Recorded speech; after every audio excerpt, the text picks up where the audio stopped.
Good morning, John. I'm here to debunk a myth. A myth that we probably all believe, and it's a simple statement that is really hard not to believe knowing what we know. The internet brings out the worst in people. I mean, you see in the comments. We all know that the anonymity of the internet allows the deep evil inside of every human, except for me, of course, to spew forth in a fountain of vomitous hate. And yeah, I see it even on our content. On our sex episode of Crash Course Psychology, there were comments, thumbed up comments nonetheless, talking about how homosexuality is a disease. And yeah, there are two hosts on SciShow Space, one of them is male and one of them is female. I would like you to guess which one has constant comments about their appearance every time they're in a video. Just go ahead and guess. But you and your friends, you aren't hate mongers. It must be other people. Those people at the grocery store who seem so nice when you hang out with them briefly. But then when they get home, they go on the internet and they shrug off the clothes of their cultural burden and they put on their costume and they become internet turd. But I want to make a hypothesis here that allows me to feel better about the state of the internet and the state of humanity. I'm thinking anonymity doesn't bring out the worst in people.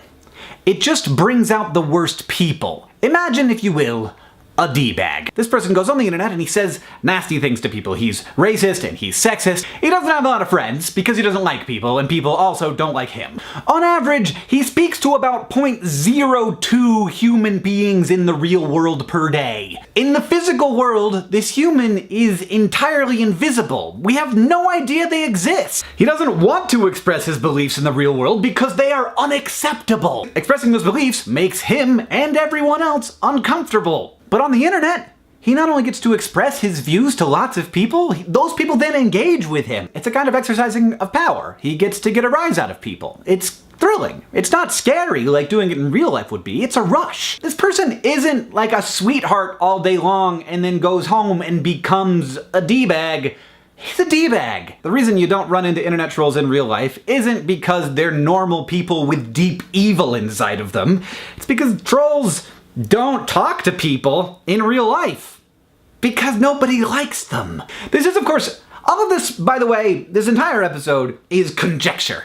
I've got no research to back this up, but it would be fairly easy research to do because I think internet trolls would be super excited about filling out surveys that graduate students in psychology gave them because they probably love to talk about themselves. Because it seems pretty likely to me that at least a good portion of them are narcissists. And honestly, I think understanding this and understanding those people is really important because I think the narrative of the hateful internet negatively affects the culture of the internet. People hear and believe that comments are a nasty place. They are certainly a much more nasty place than we tend to interact with in the real world. The result is that fewer and fewer normal, not trolly people interact in those spaces, and they get worse and worse. While at the same time, we prove over and over again that the internet can actually be a place where lots of really cool and great things happen. But if we all think that the internet is less great than it is, it will become less great because we think that. And my even greater worry is that people will look at the comments of a YouTube video and say, look, a third of these people, at least,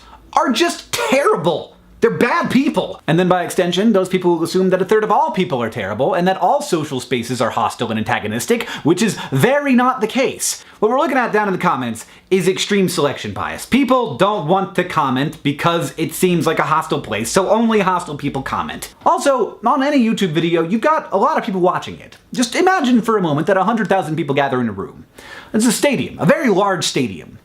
Now, what are the odds that there aren't gonna be some bad people in that room? Zero. They're gonna be bad people in that room. So it shouldn't be too much of a surprise that when 100,000 people watch a video, some of them are gonna be racist troll turds, and they're gonna leave mean, nasty comments. Now, a big problem here is that YouTube has lately been promoting discussion rather than how many people thumb up a comment. So a comment will end up way at the top of the video because lots of people are discussing that comment.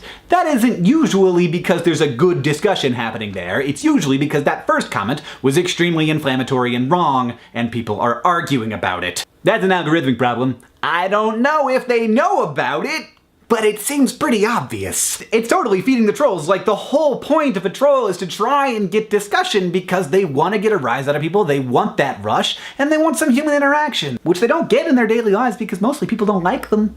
Let me guarantee you, as a person who has met a number of people, most of them, like 90% of them, are good.